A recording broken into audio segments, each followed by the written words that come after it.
Networking and marketing made simple is for you, the business owner who has a product, a service, or a message that you believe in. My name is Scott Aaron, and each week we'll take a behind-the-scenes look into the real-world marketing and networking tactics and strategies for getting what you have in front of you to a lot more people. Thanks for spending time with me, and now let's get started.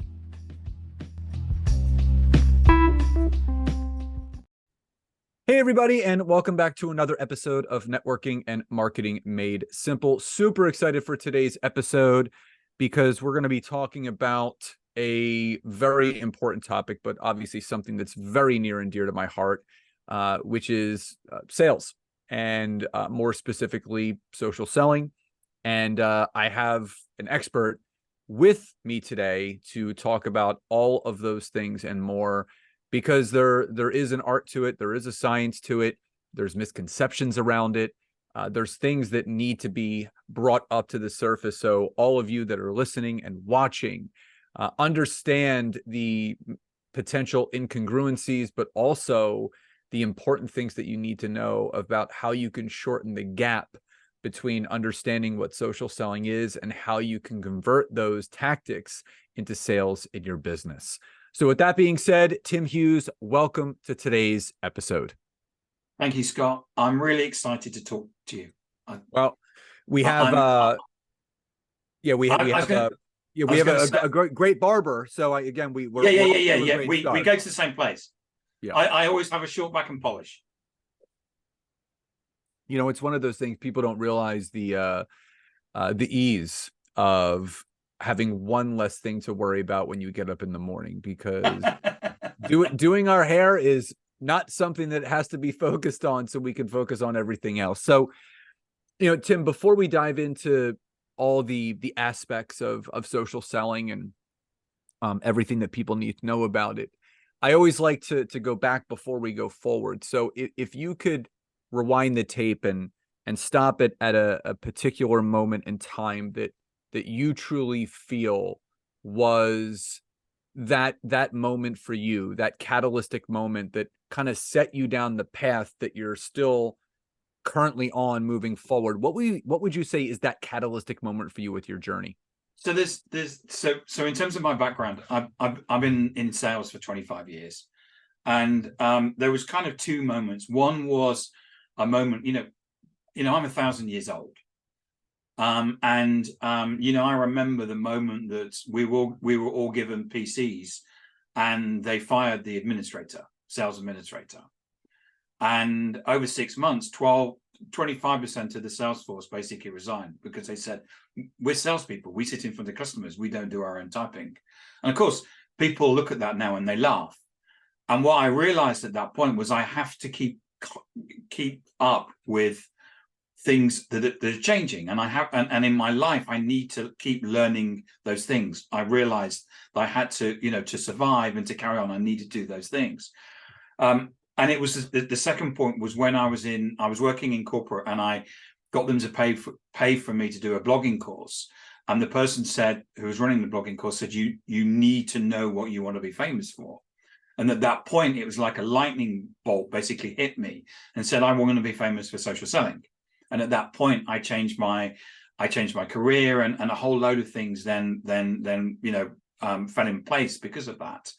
And part of that was understanding that the world has changed.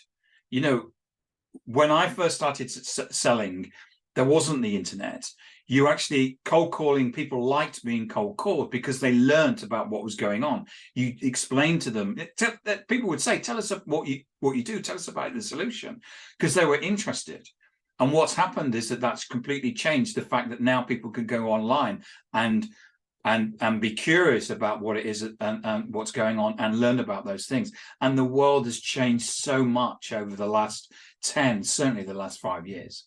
Oh, I could not agree more. And between the two of us, we are not old by any stretch of the imagination, but we have 50 years of sales experience between the two of us. And I can tell you that, when you have two people that have had, as much experience as we have had and continue to have in sales, it's one of those things, just like any other industry or profession or skill, it's ever evolving. And I think what I really continue to lean on is staying educated and staying up to date on everything that's changing, everything that's going on. So piggybacking off of something that you just mentioned, within, I would say, the last 5 years to the present, what do you think has changed the most when it comes to social selling that people need to know about? I still don't think people recognize the migration that's taken place onto digital and the comfort that people feel, the buyers feel on digital. There is still this view that interruption selling, which has been around, since the 1980s, that you can basically turn up and interrupt somebody and pitch, is the way forward. It just isn't. People just don't put up with that anymore. And that's one of the biggest things. COVID accelerated that. Even my mother, at the beginning of COVID, I had to explain to my mother what Zoom was. She runs wine groups, and they got used to, where they get around and they drink wine and have a chat and stuff. And they were able to do it on Zoom. And that's when an 85-year-old person is comfortable doing this sort of stuff, what do you think people in their 30s who are millennials, they're used to using this technology. And then they don't want to be disturbed. They don't want to have this onslaught of cold calls and emails. Anyway, when the data shows they don't work anyway. What was the biggest shift for you personally that you had to make? Not just with COVID, because I completely agree with the pandemic. It really put a lot of things into perspective. My wife and I were already running our online company. We started our company back in 2017 as co-owners. I started it at the end of 2013, early 2014. Then she came in a couple of years into it. But what was the biggest change or shift that you personally had to make with all of the changes to the landscape of selling and sales and social media and everything that's kind of brought us to where we are today? I think that the big change was actually recognizing the amount of time that you spend online. And we're kind of used to now living our lives online. My mom always says to me, she can't stand, she's 85, and she says she can't understand all these old people sending emails, because she sees email as an old person's thing, because she does everything on Facebook Messenger. And that change that's taken place in terms of not just society, where we're talking about, we could have a conversation about who said what on Twitter or on whatever platform, but that moved also to the way that the business has taken place. And I get people asking me, so how much time should I spend on social? And I often think, so how do you transact business by not being on social? I just don't understand it. And this view that this social media is some sort of thing in the future. We've got people doing multi-million-dollar deals on social media. And the fact that if you're not doing it, you have, question to them is, are you happy missing out on multi-million-dollar deals? You tell me your pipeline shit, but you're not willing to go where all the pipeline is, which is on social media. And that's the thing and the big thing that we're seeing is that there was a switch that took place in COVID, and that switch changed, and the people the clever people who are doing business, who are not laying people off, who have pipeline, have made that switch into social. And the people that don't understand this are the people laying people off. I think one of the biggest things for me was understanding that anything that you don't know how to do, you can learn how to do. Yes. And if people thought otherwise, they were just making an excuse. Yeah. My partner's son, when he bought his flat, he did the whole thing up by watching YouTube videos. Now, Luke would say, well, yeah, like, duh. But there's some people that don't understand. Anything that you want to do, there's a YouTube video. Yeah. I mean, my wife and I talk about this all the time, that there's nothing really new and exciting when it comes to, business. Like, there's nothing ultra revolutionary that has happened. It's just there's an overabundance of content. There's an overabundance of information.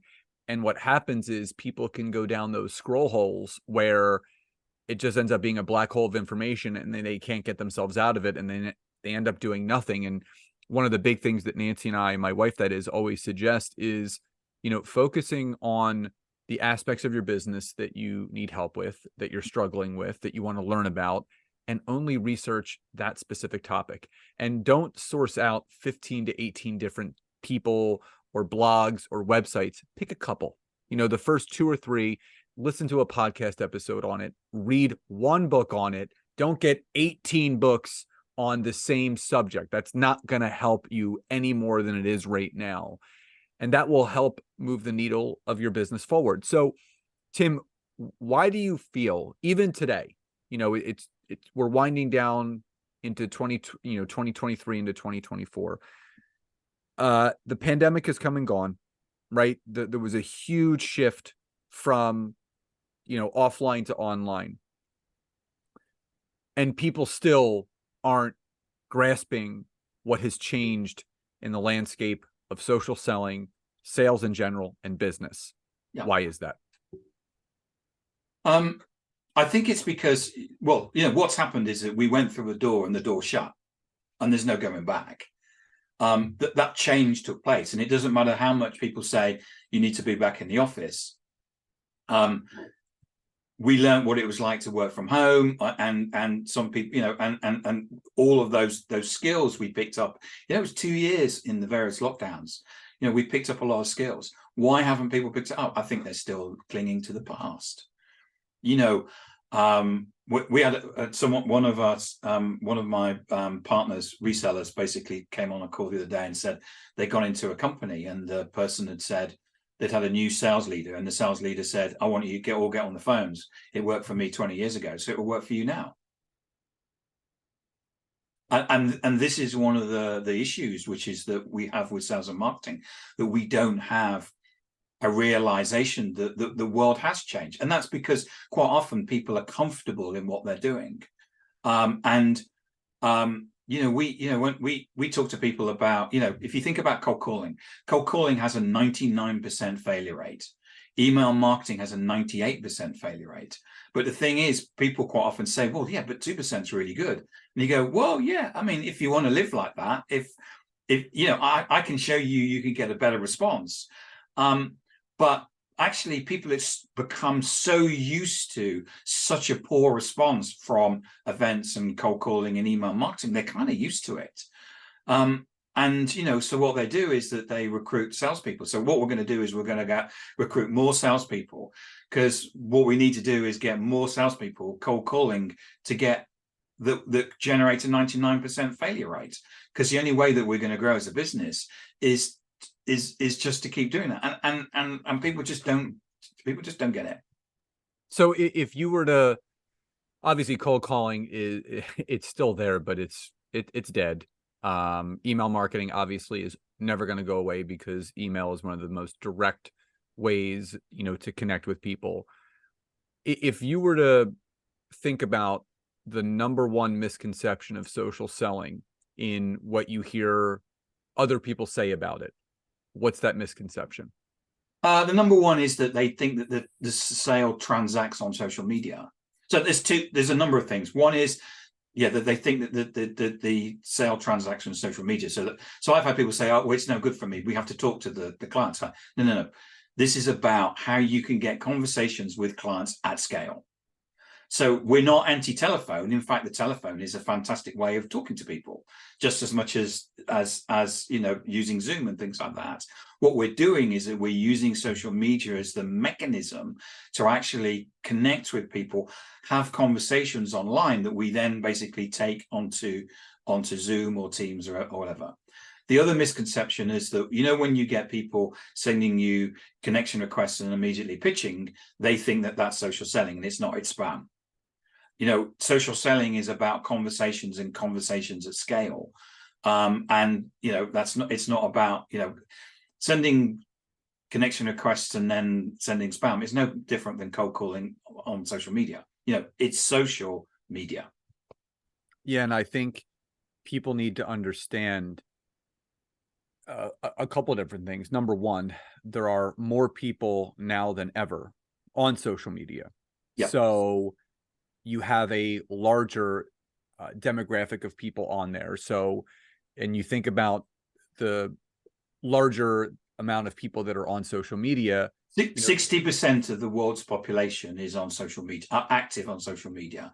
And active on social media, the average person spends 2 hours, 26 minutes a day on social media. That's not a platform for geeks. That's not a platform where you post pictures of your lunch.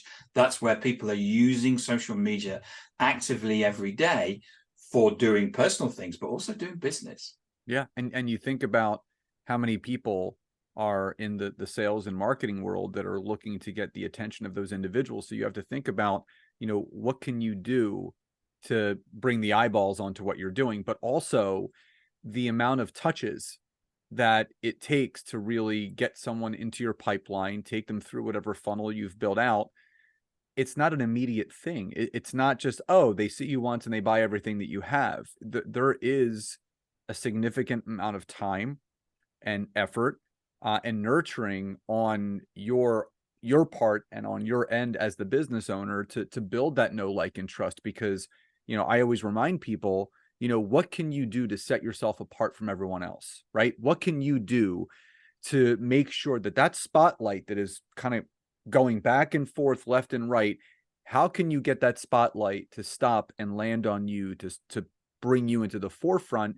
And the simplest thing I can say, and I would love to hear your take on this, is position yourself as a person of value. People consistently go back to those that put value out there, that aren't just asking for a sale and aren't just, to your point, pitching and selling. You have to give in order to get, right? So what exchange can you give to that person that doesn't necessarily involve monetary right away, that later on down the line, when that hole, that gap, that void in that person's business is very clear and apparent, they're going to remember you and say, you know what? I want to go back to Tim. I got to improve X, Y, and Z, and I'm ready to work with him. So what's your thoughts on that? Absolutely. And I think that what people don't realize is that the buyers are online. We know the buyers are online. We know 60% of the world's population are online. And what they're doing is that they're looking for an expert. They're looking for somebody that's going to help them. They've got business issues and they're looking for somebody that's going to solve them. And 99.9999999% of the salespeople online look like people are going to rip them off. So if I'm a buyer and you look like a salesperson, and all buyers will say, I don't believe a word you say. I don't trust you. Therefore, I'm not going to deal with you. Why would you? Why as a salesperson would you set yourself as a way to actually harm yourself? This is the thing. We know the buyers are online, except salespeople are setting themselves up so they don't actually get people to walk towards them. We have clients where where buyers walk towards them and say, I think that you can help me. And those things can turn into multi-million-dollar deals. Because when we see that there's somebody that can actually help us, we still talk in the same way as it from a sales buyer perspective. But it's about, that's how you stand out, by saying, when you say value, it's not value from a salesperson, which is the mistake that often people make, which is they think, well, the value I'm providing is my product. No, it's not. It's only value in the eyes of the beholder of the buyer, and that's the difference. And what people have to do is fundamentally say, what we need to do is we need to show that we have a buyer, and what quite often is called a personal brand. Now, there's actually data. So if you take Matt Dixon's book, The Jolt Effect, which actually looks at 3,000 buying scenarios, 3,000, one of the conclusions that it takes is that each salesperson needs to have a personal brand. He doesn't call it a personal brand. Now, that's the data. Now, lots of people can give lots of opinions about whether you, but there is data I mean, the data in there is cast iron. Academics would use 3,000 as a sample. You know, the argument about it is over. You know, the organizations and the salespeople are going to win are the organizations that understand that social media is now current, that they need to have a personal brand, and there's a clear business case now to have it. So with all of that's going on, and obviously the information that people need to know and understand, where do you see social selling going forward in the next 12 to 24 months? What's the biggest change that you see on the horizon for people in regards to social selling for and to their business? We see that there's been a fundamental shift in terms of so many people come to us and say they have no pipeline. And what organizations have done is that they've done the obvious thing whenever they're not got enough pipeline, is they look at their costs. The two most costly things that they have in their organization is real estate, as you call it in the States, and people. So what they've done is that they lay people off.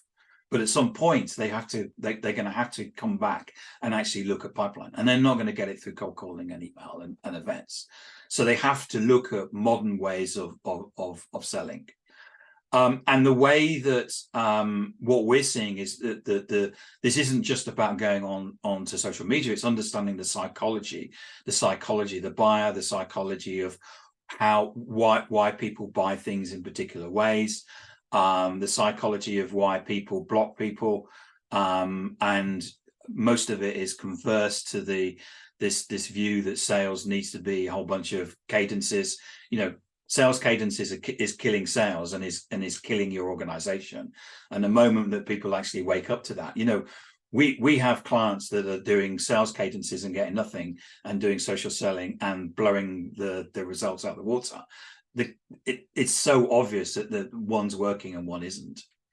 We're now seeing a lot of use in terms of AI. We're doing a lot of stuff with AI, and it's not just helping us, it's giving us new things that we would never have time or ability to create. Now, we don't use AI for content creation, but actually most people research now. So some research done from a university that actually showed that if you use ChatGPT to create content, actually it pisses people off. You know, the research shows that, as you said earlier on, there's too much content, and we don't need rubbish content being created by ChatGPT. What we need is great, authentic content. But AI has its place in terms of, you know, for example, we run a number of podcasts. We can the AI can create a summary of that podcast.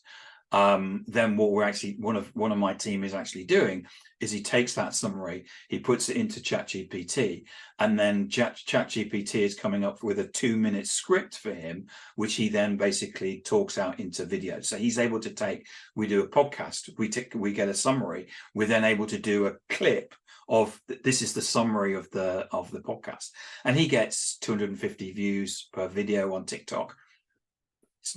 250 isn't like millions, but it's 250 people that he wasn't getting before we were doing that. Well, that's so also that gives you, that's like an auditorium full of people, though. Yeah. And so, you know, what he's doing, he's only just started it. So, you know, maybe he's building an audience, maybe he's not. But what you get then is the experimentation, and we would never have been able to do that with AI. It's not just a time factor, you just wouldn't have had the ability to do it.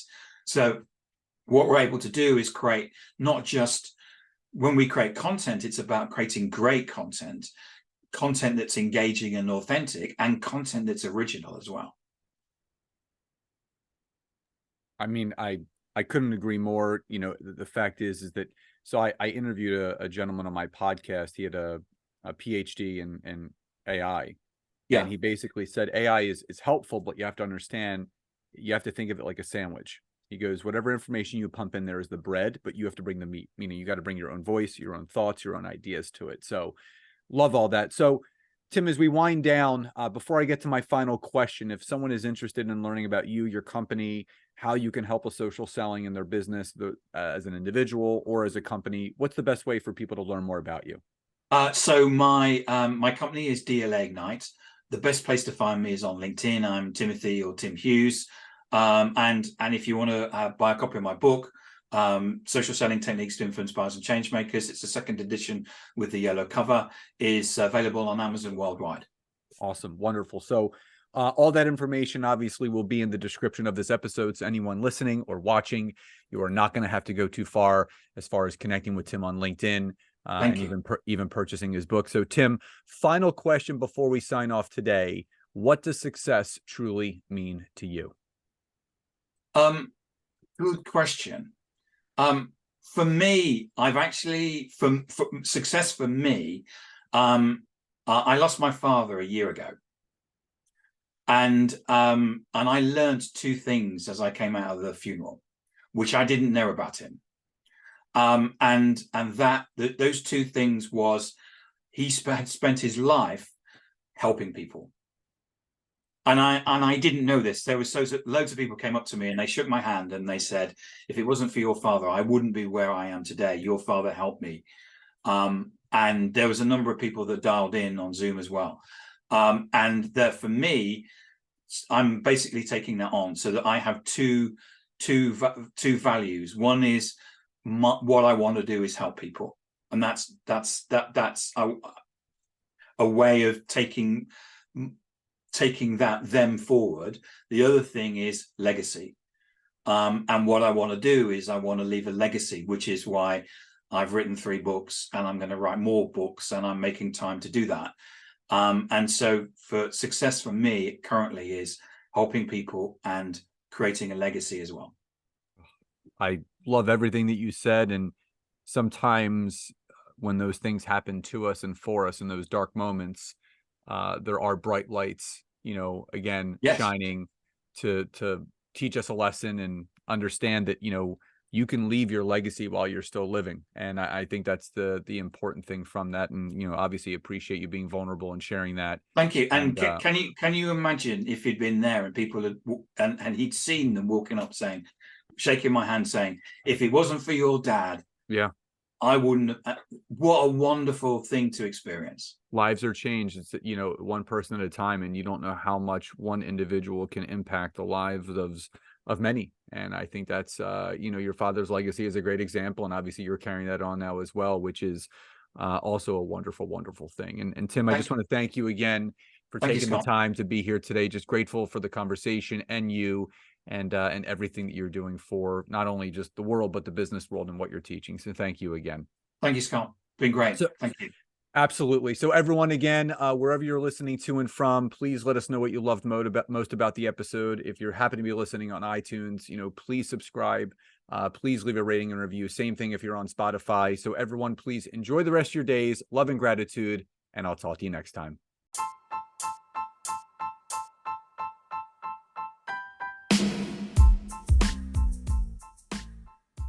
Thank you so much again for checking out today's episode. And if you are listening through iTunes, Spotify, wherever you are, please leave me a rating and review. Let me know what you loved, what you would like to see improved, or ideas you have for future episodes. And if you are interested in taking your business to the next level, don't hesitate to go to my website, www.scottaaron.net, where you can schedule a free discovery call with me, where I can learn more about you, your business, what you're struggling with, and how we can work together. And don't forget to check out my wife, Nancy, and mine, our free community on Facebook called LinkedIn Leads for Life. We would love to see you in there. Have a great rest of your day. And thank you everyone for your support. Grateful for each and every one of you.